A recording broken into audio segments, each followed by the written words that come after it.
अहमदाबाद में। उसके बीच में मुझे हमारी देवरानी की ऑफ़र आई थी, तो काफ़ी समय तक मुझे ऐसा लग रहा था कि यार मैंने गलत कर दिया, मुझे वो बनना चाहिए था। पर अब मैं हक से गर्व से कह सकता हूँ कि जीना यहाँ मरना यहाँ, इसके अलावा जाना कहाँ। तो फिल्म इंडस्ट्री, सिनेमा, वो भी एक माँ है और मैं बहुत प्यार करता हूँ। तो फिर इतने ऑडिशंस देने की ज़रूरत नहीं पड़ती, तुम्हें डायरेक्ट अप्रोच किया जाता है एंड अगर आप लुक में फिट होते हो तो आपको काम मिल जाता है। तो फिर वो प्रोसेस से मैं, क्योंकि फिर बिजनेस भी था और कोरोना के बाद पूरी एक साइकोलॉजी चेंज हो गई। गुज्जू आदमी हूँ, घर वालों ने बोला बेटा धंधा भी करो, बहुत लोगों की उम्मीदें होती है पर कुछ होगा नहीं वहाँ पे। बहुत टाइम से मैं देख रहा हूँ कि कितने सारे मेरे दोस्त लोग बेचारे कोशिश कर रहे हैं तो कुछ हो नहीं रहा है। तो OTT में ये एक प्रॉब्लम है। दूसरा प्रॉब्लम मुझे इवन जो आजकल वर्टिकल ड्रामास चलने लगे हैं उससे, और वो है कि थोड़ा एडल्ट कंटेंट ज़्यादा आने लगा है। वो मेरा एक स्ट्रेस बस्टर है कि मैं जो फील करता हूँ, जैसे अभी आपके सामने हूँ, मुझे कैमरा से बहुत प्यार है। तो मेरे घर पे मैंने कैमरा लगा दिया, एक सेटअप कोना बना दिया है, एक स्टूडियो सेटअप जैसा। मुझे येलो लाइट्स, कैमरा, माइक, इन सब से बहुत प्यार है। माल mind blowing, awesome, super high on energy, high on life. के बारे में कुछ बताइए यार, बहुत प्यारी लग रही है। गुजराती एनर्जी अनलिमिटेड, भरा पड़ा हूँ। गुजराती लोग होते हैं ना, वोट हो या नोट हो, दोनों में गुजराती का सिक्का चलता है। तो बस धमाल कर रहा हूँ, मज़े कर रहा हूँ। हाथ में ढोकड़ा, खाने में ढोकड़ा, हाथ में रोकड़ा, हर जगह चाहेगा गुजराती छोकरा, ऐसा है। क्या बात है। तो भाई आपकी एक्टिंग शुरू हुई थी मेरे ख्याल से हमारी देवरानी। यस, वो फर्स्ट शो था मेरा। तो उसके बाद से जर्नी अब तक की कैसी रही है? बहुत अच्छी रही है यार। बहुत अच्छे अच्छे शोज़ किए। उसके बाद गुलाल किया, फिर एक स्माइल प्लीज़ किया बीच में। मतलब उस दौरान मुझे सारे शोज़ गुजराती बैकड्रॉप स्टोरीज़ के मिलते थे। तो मुझे फिर थोड़ा ऐसा हुआ कि नहीं, मुझे अपग्रेड करना चाहिए। तो मैंने संस्कृत पढ़ना शुरू किया और उसके बाद मैंने एक माइथो शो किया, वो भी काफ़ी हिट हुआ था।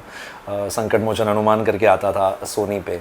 सो फिर कृष्ण बना एक शो में, यम है हम में। फिर ऐसे करते करते एक कैटेगरी थी विलन की, वो मिसिंग थी। तो लास्ट सेकेंड लास्ट शो मेरा एक जो था, ये है चाहते, स्टार प्लस पे बालाजी का, उसमें डबल रोल किया। उसमें हीरो भी था, विलन भी था। तो मन को तृप्त कर दिया रोल्स अच्छे परफॉर्म करके। एंड अमेजिंग लाइफ रही, अमेजिंग जर्नी रही है। मैं पहले IAS बनना चाहता था, तो मैं उसकी तैयारी करता था अहमदाबाद में। उसके बीच में मुझे हमारी देवरानी की ऑफ़र आई थी। तो काफ़ी समय तक मुझे ऐसा लग रहा था कि यार मैंने गलत कर दिया, मुझे वो बनना चाहिए था। पर अब मैं हक से गर्व से कह सकता हूँ कि जीना यहाँ मरना यहाँ, इसके अलावा जाना कहाँ। तो फिल्म इंडस्ट्री, सिनेमा, वो भी एक माँ है और मैं बहुत प्यार करता हूँ। तो सर जैसा कि आपने दोनों तरीका के कैरेक्टर्स कर लिए, पॉजिटिव नेगेटिव्स, तो क्या कहोगे उसके ऊपर कि किसको सबसे ज़्यादा एंजॉय करते हो? कोई भी कैरेक्टर, देखो एक्टिंग के 9 रस होते हैं। आप कभी गूगल करोगे तो आपको 9 इमोशंस पता चलेंगे। हर इमोशंस का एक अपना वैल्यू है। तो मुझे तो सब कुछ करना है। एक लाइफ है जिसमें तुम्हें जीना भी है, जिम्मेदारियाँ भी निभानी है, कमाना भी है, घर को भी संभालना है और अपने सपने भी पूरे करने। कई बार ऐसा होता है कि हर चीज़ तुम्हें टाइम पे नहीं मिल सकती। तो जब जब जो मौके मिले सब अच्छे मिले और उसका मैंने बेस्ट कोशिश की कि मैं उसको बेस्ट कर पाऊँ। और अब मैं एक नया मुकाम शुरू कर रहा हूँ। मैंने एक अपना प्रोडक्शन हाउस चालू कर दिया है, मानस विंग प्रोडक्शंस करके, जिसके अंडर में मैं सामाजिक मैसेजेस के ऊपर कुछ फिल्म्स बना रहा हूँ। वो भी आपको रिलेट करेगी, आई एम 100% श्योर। क्योंकि अब ज़माना क्रिस्प हो गया है। पहले 2 घंटे वैसे स्क्रॉल पे आ गया है, रील्स 15 सेकेंड 30 सेकेंड, अगर तुमने एंगेज नहीं की तो हाँ। तो क्विक मैसेज में मैं ऐसे कुछ बनाने की उसमें हूँ और जल्दी आपको वो सारी चीज़ें आएंगी। आप उसे पसंद, हो सकता है आपको पसंद आए, हो सकता है आपको ना आए, पर आपको एफर्ट्स दिखेंगे और एफर्ट्स में कमी नहीं दिखेगी, फॉर श्योर। मैं ऑडियंस से चाहता हूँ कि ज़रूर इनका जो पेज है ज़रूर विजिट करिए, सपोर्ट करिए। Thank you so much, thank you. अच्छा काम कर रहे हैं सर। तो सर जैसे कि 18 साल आपको कंप्लीट हो गए इंडस्ट्री में, क्या कुछ बदलाव आप देखते हैं एज एक्टर? बहुत बदल गया यार। मतलब जब मैं आया था तब लकीली आई वॉज फॉर्चुनेट कि मैं काम के साथ आया था मुंबई। मैं कभी स्ट्रगल नहीं की थी। बट जब वो शो खत्म हुआ उसके बाद एक्चुअल में पता चला कि स्ट्रगल होती क्या है। कि जब शो खत्म होता है then again you are back to zero. कितना भी आप कर लो, again you have to go through all the process of auditions and all. So मैं जब आया तब पोस्ट कार्ड साइज फोटोज होते थे और उसके पीछे नेम, एज, नंबर ये सब लिखना होता था और हर प्रोडक्शन हाउस के बाहर बॉक्स होता था, उसमें डाल देना होता था। तो हज़ारों लोग रोज़ फोटोज़ डालते थे, मैं हज़ारों कॉपीज़ निकलवाता था अलग अलग प्रोडक्शन हाउसेस की। सो बॉम्बे में जो भी एक्टर बनने आता है उनको पता है कि मुंबई में 3 बहुत फेमस जगहें हैं, आराम नगर, एक श्रीजी रेस्टोरेंट के वहाँ पे है, फिर एक महाड़ा है। ये 3-4 जगहें हैं जहाँ पे अंधेरी में इस जगह पे आपको एक्टर्स की तादाद स्ट्रगल करती हुई भीड़ भाड़ दिख जाएगी। वैसे तो वो सब दौर से बाद में गुजरा एंड मुझे अभी भी याद है कि मैंने 2019-20 तक तो मेरे ऑडिशंस गिने थे, क्योंकि मुझे देना बड़ा अच्छा लगता था। तो मैं काम करता था तभी भी ऑडिशंस देता था। इट वाज नॉट दैट कि मैं ढूंढ रहा था, बट मुझे एक्टिंग करना अच्छा लग रहा था। तो मुझे ऐसा था कोई चैलेंजिंग रोल मिल गया, कभी कोई नर्ड का रोल मिल गया, कोई पागल, कोई बुढ़े का रोल मिल गया, कोई कॉमेडी करनी, कुछ भी, any challenging, I would love to do that. तो फ्रॉम 2008 टू 2019-20 मेरे ख्याल से मैंने 8,647 ऑडिशंस तो गिने थे। मेरे पास लिखे हुए थे कि मैं रोज का लिखता था कि आज मैंने ये किया, ये किया, ये किया।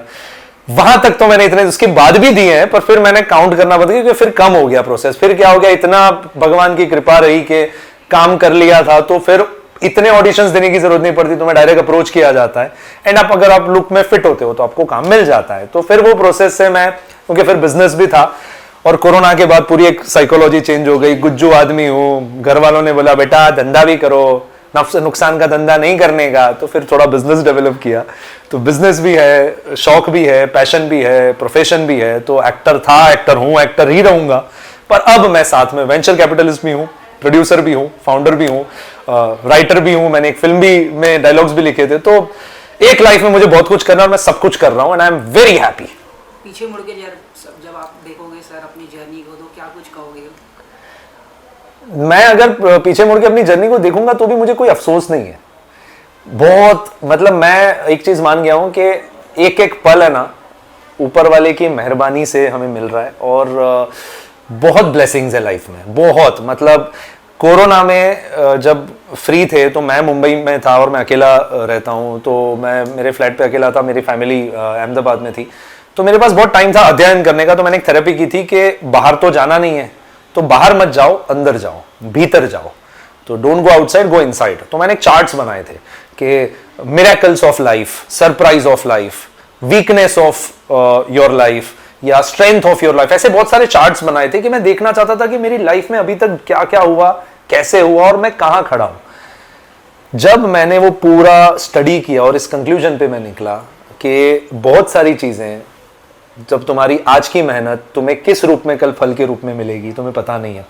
Give your best, leave the rest. सब कुछ तुम नहीं कर पाओगे, कुछ ना कुछ छूट ही जाएगा, पर जो है उसे सेलिब्रेट कर लो। Life is like a ice cream, तुम खाओ या ना खाओ वो पिघल जाएगी। अब तुम बोलो उसको चॉकलेट मिली आइसक्रीम, मुझे स्ट्रॉबेरी क्यों, ये डिस्कशन में भी उसकी भी पिघल रही है, तुम्हारी पिघल रही है। भाई सोच लो। मैंने फिर ये तय कर लिया मुझे सब कुछ करना है, मुझे जिम्मेदारियां भी निभानी है, परिवार के लिए भी कुछ करना है, बहुत कुछ करना है। I am loving my life. So मेरी लाइफ बहुत सॉर्टेड है। बहुत इजी तरीके से सर आपने लाइफ के बारे में समझा दिया, एग्जांपल ऑफ आइसक्रीम देके। But I believe in this, I believe in this.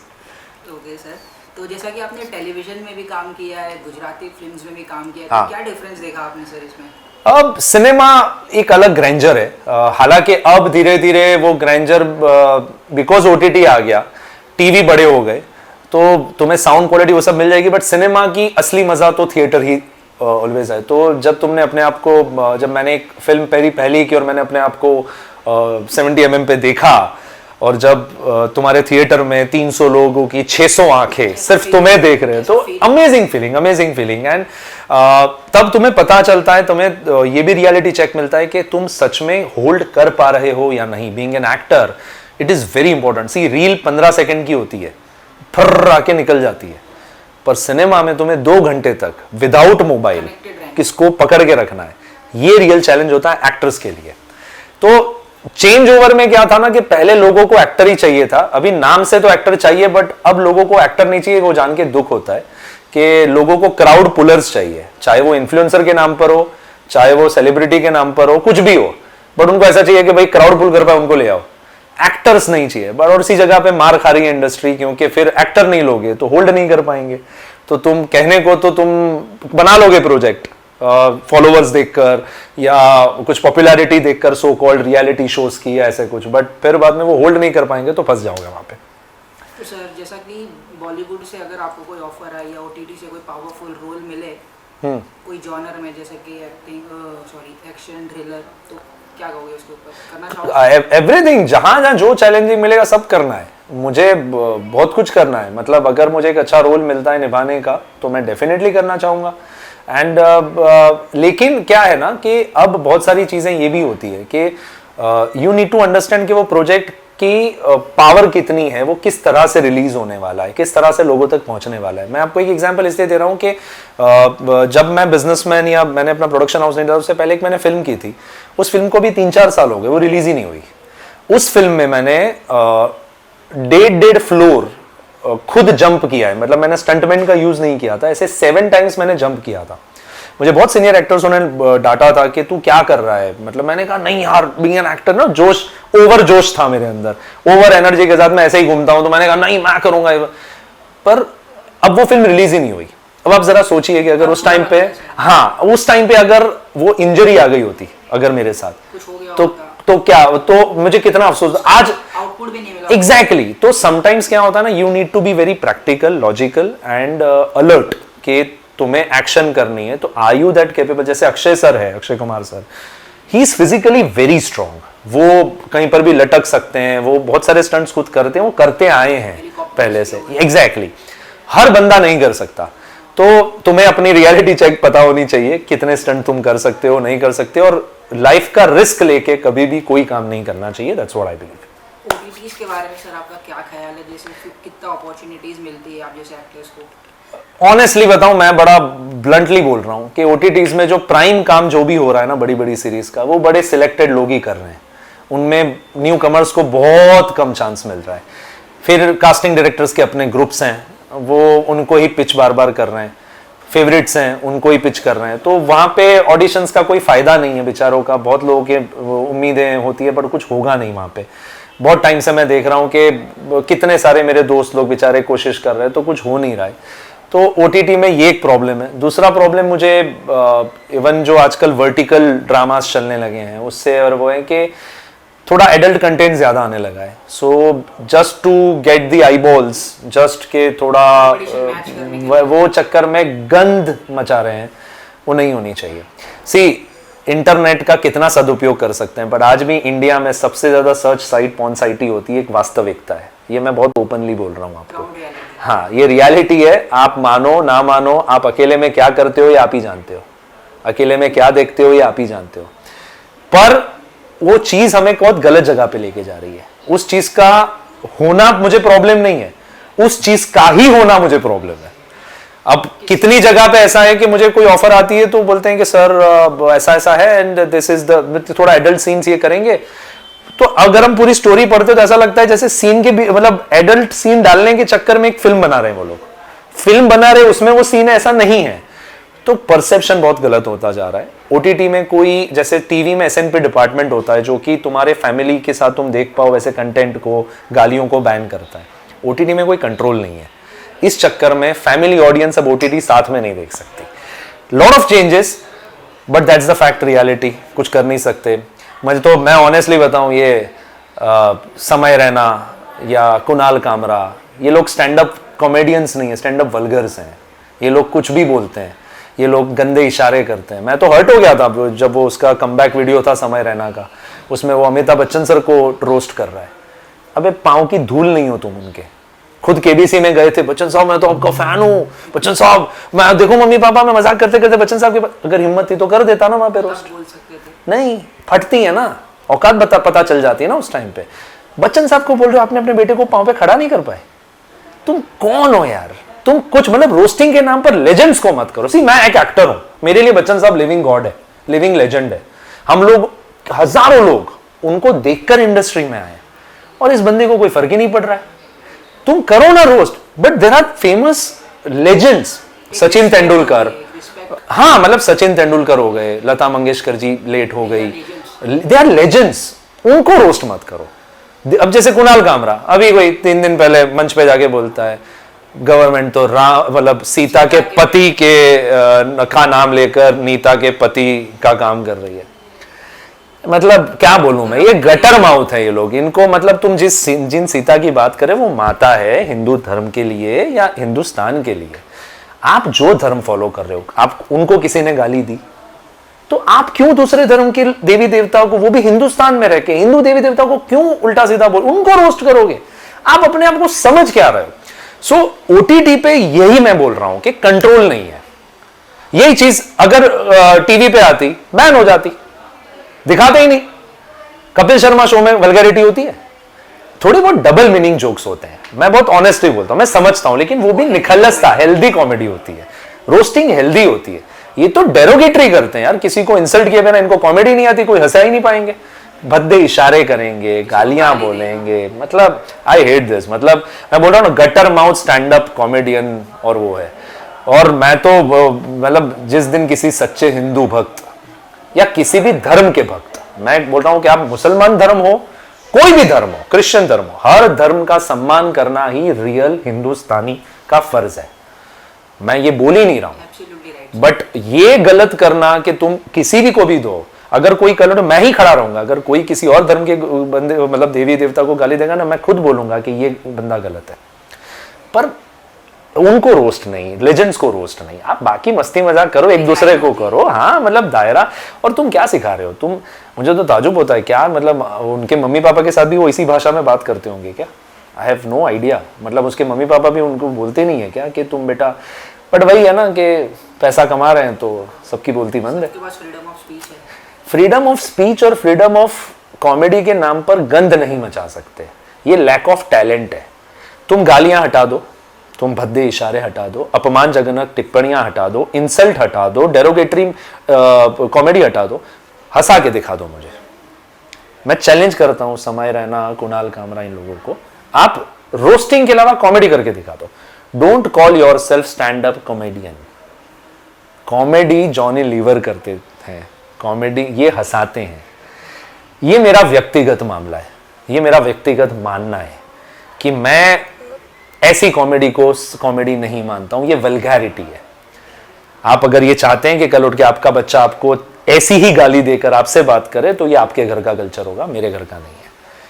मैं हिंदुस्तान का, हिंदू धर्म का फॉलो करने वाला या एक हिंदुस्तानी आदमी हूं। धर्म छोड़ देते हैं 2 मिनट के लिए, एक देश का नागरिक हूं। इंडियन कल्चर की तो कम से कम इज्जत कर लो, ये मेरा बहुत स्ट्रांगली मानना है। होप इससे कुछ बदलाव आ जाए, बट ये चेंजेस मुझे पसंद नहीं है। ये बिहेवियर से सर उनका वीजा बैन हो गया अमेरिका में, पर क्या फर्क पड़ा?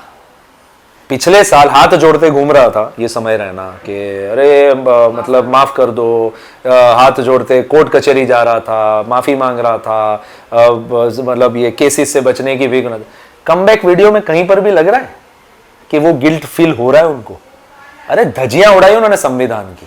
मैं तो उन लोगों को बोल रहा हूं कि जो लोग ने एफआईआर की थी ना उन पे, जिस कानूनी संस्थाओं ने, आसाम पुलिस ने की थी, ये आपका मजाक बना रहा है। आप इनको फिर से बता दो जरा कि संविधान क्या होता है। ये मजाक बना रहा है, और संविधान का, कानून का।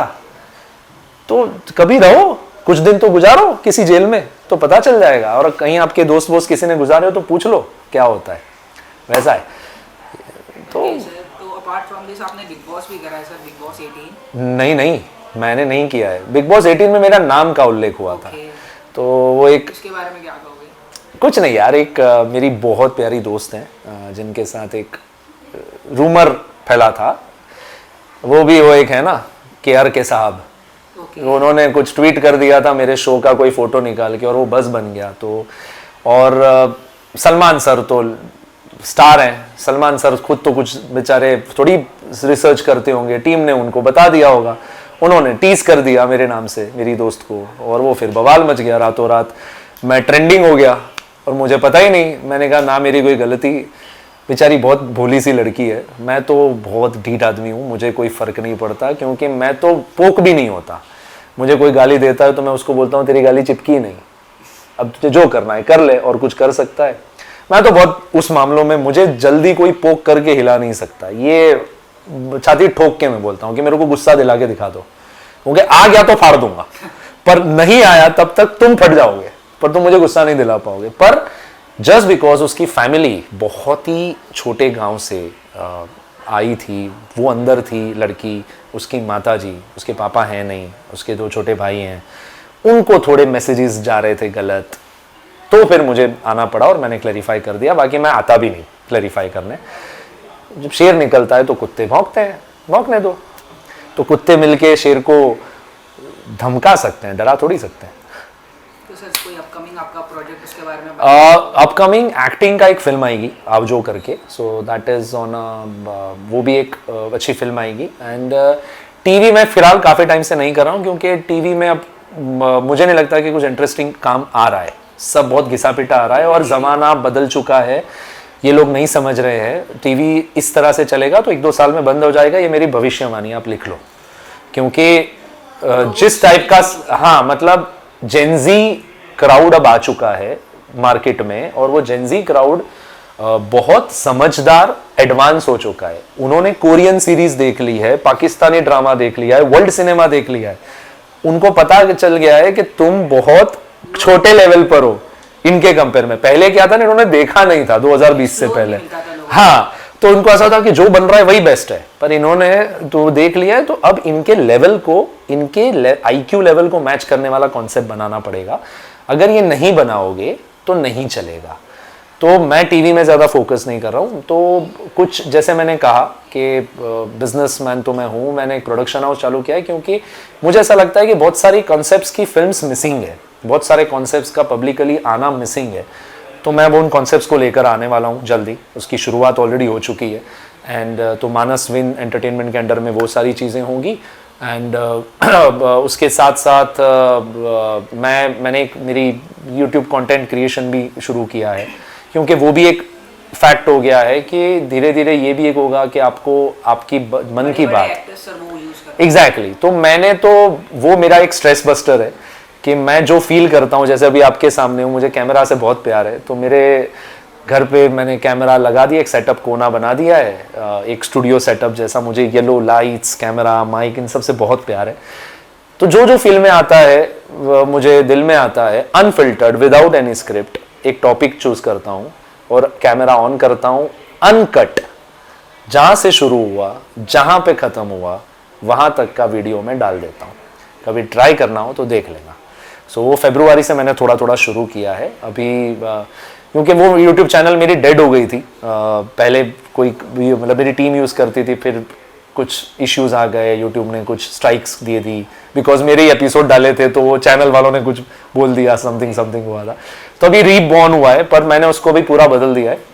सो मानस सोलवर्स आपको आपके दिल को सुकून देने के लिए आपकी सेवा में हाजिर है। मानस विन एंटरटेनमेंट आपको एंटरटेन करने के लिए आपकी सेवा में हाजिर है, तो आपको सिनेमा अच्छा मिलेगा।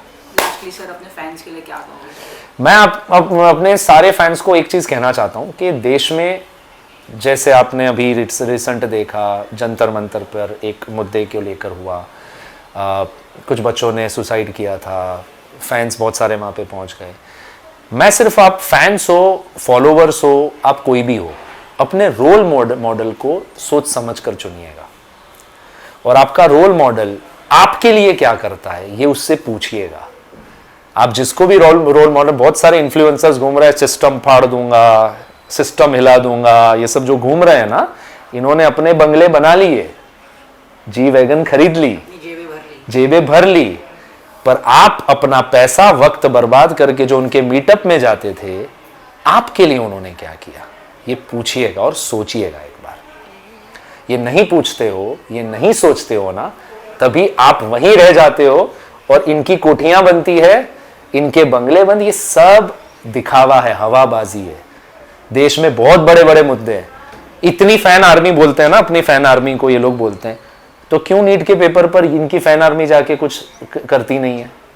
क्यों यमुना जो गंदी है उसको वो नहीं करती, कुछ पोल्यूशन कंट्रोल पे नहीं करती? करेक्ट। तो अगर हर चीज गवर्नमेंट हम नहीं थोप सकते, मैं कोई एक पर्टिकुलर पार्टी को सपोर्ट नहीं कर रहा हूं, मैं ये कह रहा हूं पुलिस हमारे देश में कितनी है और जनसंख्या कितनी है, ठीक उसी तरह गवर्नमेंट कितने हैं, एम्प्लॉइज कितने हैं और जनसंख्या। हर बंदे को अपनी थोड़ी जिम्मेदारी, आप कचरा ना डालो ये जिम्मेदारी तो आप उठा सकते हो ना, ताकि कचरा कम हो जाए। अब ये बोलो कि मैं कचरा तो फेंकूंगा ही लेकिन गवर्नमेंट कुछ कर नहीं रही, ये गलत है।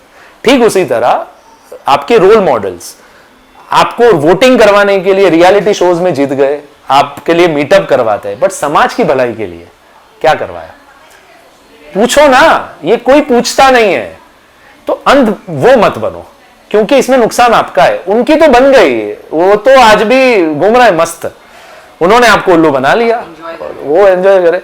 तो अगर मेरी बात में दम लगता है तो, और मैं छाती ठोक के ऐसा यूट्यूबर हूं, ऐसा कंटेंट क्रिएटर हूं, ऐसा एक्टर हूं ना, जो मैं छाती ठोक के बोलता हूं, आपको भी बोल रहा हूं, don't follow me, don't subscribe me, don't like my post, जब तक आपको ये ना लगे कि उससे आपको 1% भी फायदा हुआ है, तब तक कोई मैसेज, मतलब कुछ भी फायदा, यानी कि आपको कोई, आपकी या तो आंखें खुल गई या आपको कोई अच्छी चीज जानने को मिली। अगर आपको बोरिंग रियलिटी चेक मिलता है, अगर मेरे मुद्दे में दम है, मुद्दा शेयर करना, मेरा वीडियो शेयर मत करना, ये मैं छाती ठोक के बोल रहा हूं, मुझे कोई उसकी लालच नहीं है, क्योंकि मुझे सिनेमा ने बहुत दिया है, भगवान की कृपा से बहुत सब कुछ है, एवरीथिंग इज फाइन। मैंने अपनी ड्रीम कार खरीद ली, मैंने ड्रीम हाउस बना लिया है, सब कुछ है मेरे पास।